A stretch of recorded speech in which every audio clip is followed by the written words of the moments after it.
Olá pessoal, tudo bem? A graça e a paz de Deus. Eu sou o pastor Giovanni e eu tenho uma palavra de Deus para o seu coração. Estamos aqui em 2 Tessalonicenses, capítulo 1, de 1 a 3, tá? Então em breve estaremos fazendo aquele estudo sobre Apocalipse. Vamos só finalizar aqui a segunda carta de Paulo aos Tessalonicenses. Mas o que diz 2 Tessalonicenses 2, 2 Tessalonicenses capítulo 1? É interessante que aqui começa, né, claro, com um prefácio, uma saudação, ação de graça e assim por diante. Paulo nos ensina princípios e valores espirituais extraordinários que eu tenho certeza que vão abençoar o seu coração. Por isso, abra o seu coração, deixa Deus falar com você, sempre lembrando que a palavra de Deus é inerrante, infalível e toda suficiente.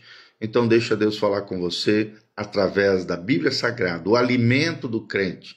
O pão que desce do céu, o maná de Deus para nós a cada manhã. Então vamos lá. 2 Tessalonicenses 1 diz: Paulo, Silvano e Timóteo, a igreja dos Tessalonicenses em Deus nosso Pai e do nosso Senhor Jesus Cristo. Graça e paz a vós outros, da parte de Deus Pai e do Senhor Jesus Cristo. Irmãos, cumpre-nos dar sempre graças a Deus no tocante a vós outros, como é justo, pois a vossa fé cresce sobremaneiramente, e o vosso mútuo amor de uns para com os outros vai aumentando, a tal ponto que nós mesmos nos gloriamos de vós nas igrejas de Deus, à vista de vossa constância e fé, em todas as vossas perseguições e nas tribulações que suportais. Sinal evidente do reto juízo de Deus, para que sejais considerados dignos do reino de Deus, pela qual com efeito estáis sofrendo, se de fato é justo para com Deus, que ele dê em paga tribulação aos que vos atribulam. E a vós, outros que sois atribulados, alívio juntamente conosco, quando do céu se manifestar o Senhor Jesus, com os anjos do seu poder, em chama de fogo, tomando vingança contra os que não conheceram a Deus, e contra os que não obedeceram ao evangelho do nosso Senhor Jesus. Estes sofrerão penalidade de eterna destruição, banidos da face do Senhor e da glória do seu poder, quando vier para ser glorificado nos seus santos e ser admirado em todos os que creram. Naquele dia, porquanto foi crido entre vós o nosso testemunho, por isso também não cessamos de orar por vós, para que o nosso Deus vos torne dignos da sua vocação e cumpra com poder todo o propósito de bondade e obra de fé, a fim de que o nome do nosso Senhor Jesus seja glorificado em vós e vós nele, segundo a graça do nosso Deus e do Senhor Jesus Cristo. Amém? Que Deus abençoe essa palavra ao seu coração. Primeiro capítulo de 2 Tessalonicenses. Aqui o tema é sofrimento com propósito, glória com justiça. Sofrimento com propósito, glória com justiça. É interessante que vemos aqui quando o sofrimento faz sentido. E só na vida do crente o sofrimento faz sentido. É interessante que a segunda carta aos Tessalonicenses foi escrita poucos meses após a primeira, para corrigir mal-entendidos sobre a volta de Jesus e consolar aqui uma igreja em intensa perseguição. É o que os irmãos estavam sofrendo naquela época. Enquanto muitos pregam um evangelho de triunfalismo nos dias atuais, Paulo mostra que o sofrimento faz parte da jornada cristã. É interessante que este capítulo nos ensina a enxergar o sofrimento à luz da eternidade. Será que você enxerga, muitas vezes na sua vida, nas suas dificuldades, tribulações, lutas e problemas, você consegue enxergar o sofrimento à luz da eternidade? É isso que Paulo quer nos ensinar aqui. Primeira lição que aprendemos é a saudação consoladora. Graça e paz em meio à tribulação. Dos versículos 1 a 2, vemos a princípio a identidade da igreja. A igreja dos Tessalonicenses, ou seja, uma comunidade específica e amada pelo apóstolo Paulo.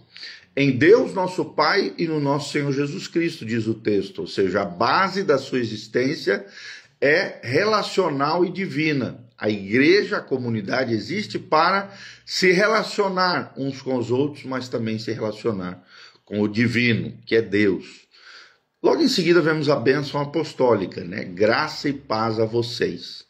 Duas dádivas essenciais para aqueles que sofrem. Graça, que é uma espécie de força divina para suportar as provações, e a paz, que é uma segurança interior em meio ao caos exterior. Segunda lição que aprendemos, segundo princípio, é o crescimento em meio às aflições. A fé que floresce na adversidade. Dos versículos 3 a 4. O dever da ação de graças, né?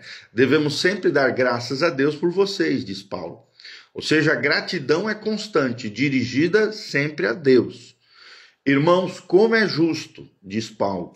Ou seja, a fidelidade deles tornava a gratidão uma obrigação moral diante de Deus e dos homens.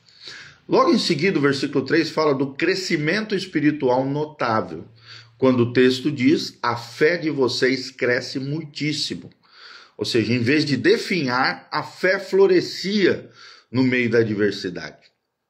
Em segundo lugar, o texto diz, o amor de cada um de vocês aumenta por todos. Ou seja, o amor não se restringia a um círculo íntimo, mas se expandia para todo lado. E logo em seguida, o versículo 4 fala do testemunho que atravessa fronteiras, né? Ou seja, o texto diz, nós mesmos nos gloriamos de vocês. Paulo se orgulhava publicamente deles. Nas igrejas de Deus, diz o texto, ou seja, o seu testemunho era conhecido em outras comunidades cristãs. E o texto fala, pela perseverança e fé de vocês em todas as perseguições e tribulações.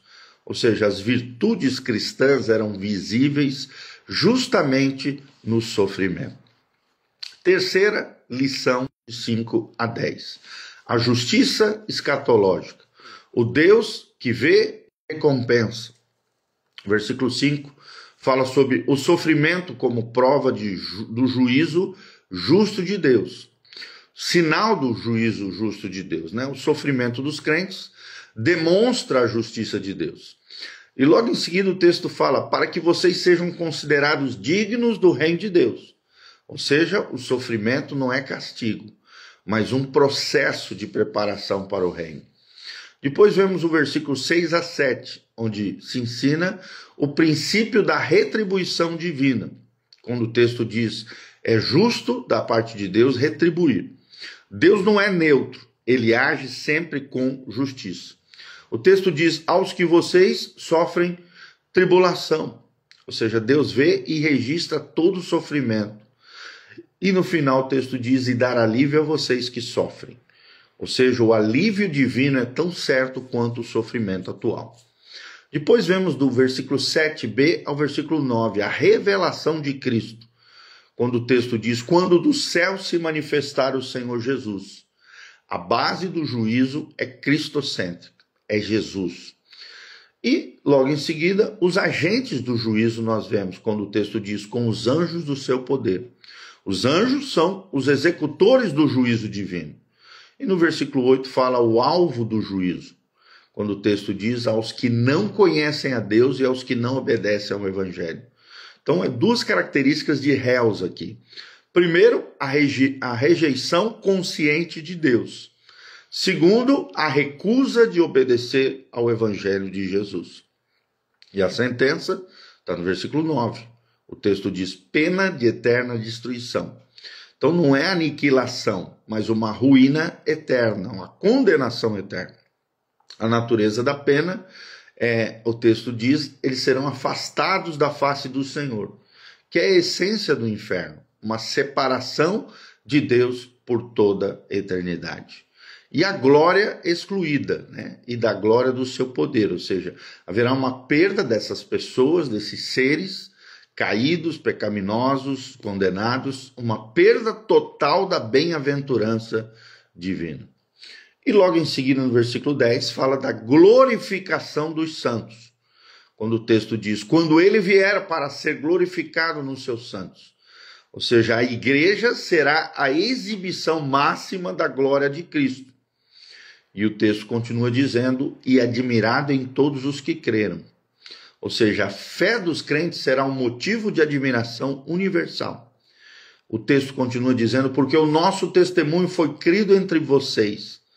Ou seja, Paulo está dizendo, o ministério fiel será recompensado. Vou repetir, o ministério fiel será recompensado.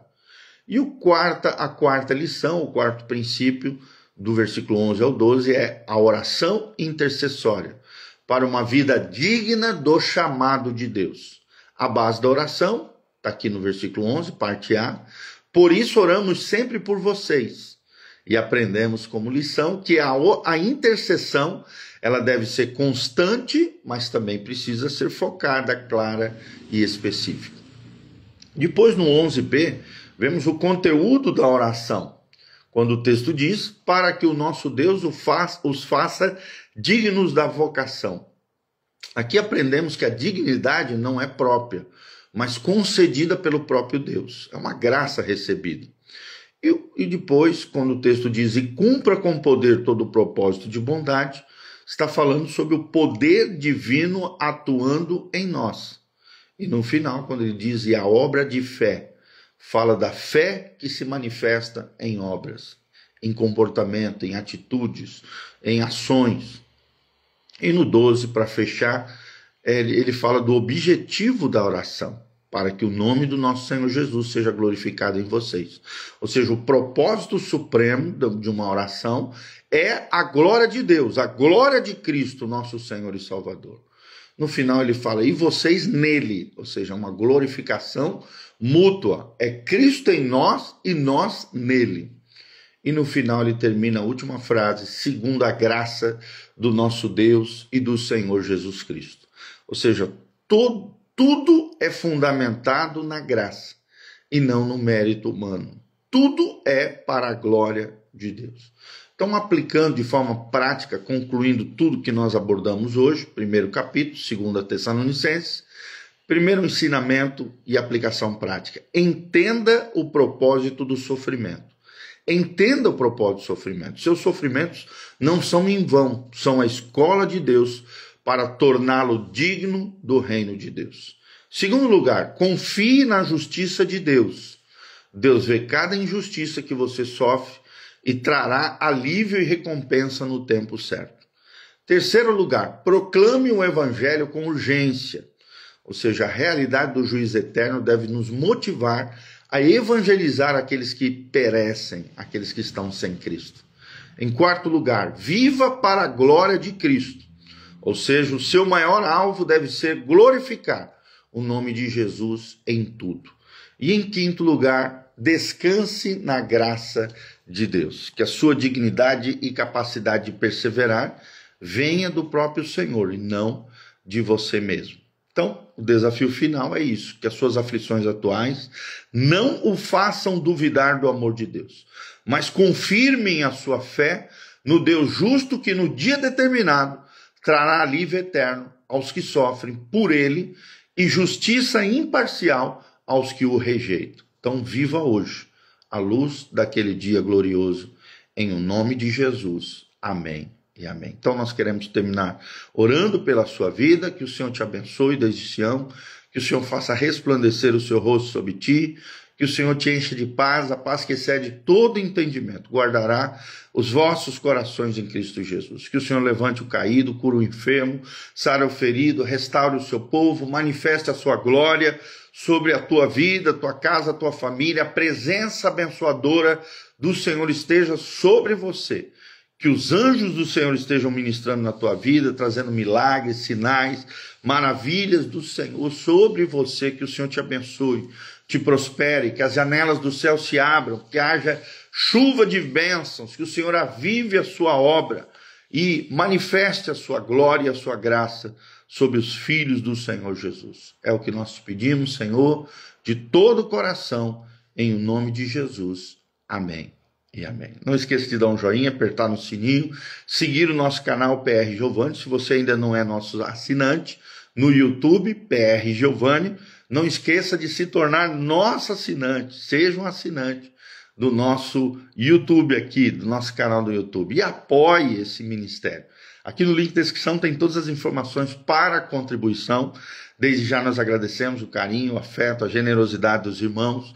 Também tem os horários de culto, o endereço da igreja, as informações das mídias sociais. Tudo isso está à sua disposição. Vem estar conosco, Igreja Casa na Rocha, Dr. Camargo, 4555, Zona 2, Umuarama, Paraná. Toda terça-feira, Instituto Bíblico Casa na Rocha, às 19h30. E no domingo, 2 cultos, às 9 horas da manhã e às 19 horas. De segunda a quinta, nós temos as nossas células nas casas dos irmãos. Só ligar para nós ou deixar o seu telefone nos comentários. Vamos adicionar você na nossa lista de transmissão e você vai ficar sabendo de todas as nossas programações. Venha fazer parte dessa família abençoada. Igreja Casa na Rocha, uma igreja para ser bênção na sua vida. Em nome de Jesus. Amém e amém.